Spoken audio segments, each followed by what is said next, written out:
Здравствуйте, я Кириллина Нарьяна, ученица 9 А класса МАБУ-СОЖ номер 32 города Якутска. Тема нашего проекта «Славная жизнь моего прадедушки Семена Гавриловича Жиркова». Мой руководитель седалища Зинаида Ивановна. Цель исследования – изучить самоотверженный труд и вклад Жиркова Семена Гавриловича в развитие сельского хозяйства Якутии и сохранить в памяти будущих поколений.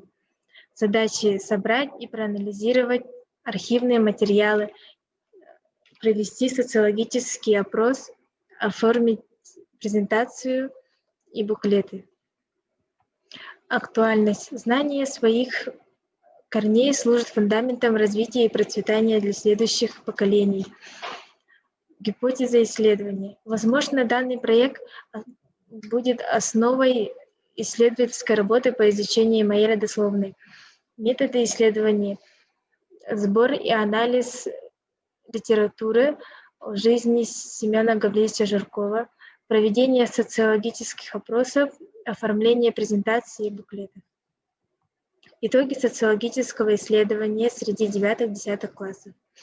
Из них 17% человек знает о своих родственниках, а 81% нет. Вывод: не во всех семьях рассказывают о предках, не передают из поколения в поколение. Я считаю, что в семьях надо воспитывать патриотизм примером своих предков. Семен Гаврилович Жирков внес огромный вклад в укрепление материально-технической базы агрофирмы в освоение новых видов деятельности.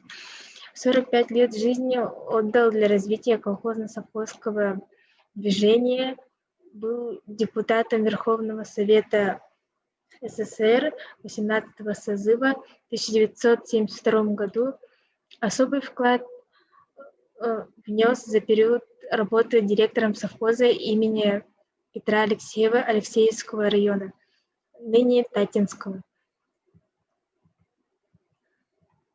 Был награжден многочисленными наградами, среди них орденом Трудового Красного Знамени, орденом Ленина, орденом Октябрьской революции, орденом Полярной Звезды. Изучив славный трудовой путь своего прадедушки, я делаю следующее заключение словами Семена Гавриловича Жиркова, что нет народа в мире, кроме якутов, кто живет на такой большой и богатой земле. Наша обязанность, никуда не уезжая, жить и работать здесь, в Якутии, во благо будущего поколения, передать нашим детям то, что наши предки целыми столетиями добивались своим трудом и трудились ради нас. Также мы подготовили наш проект в печатном виде и буклет. Спасибо за внимание.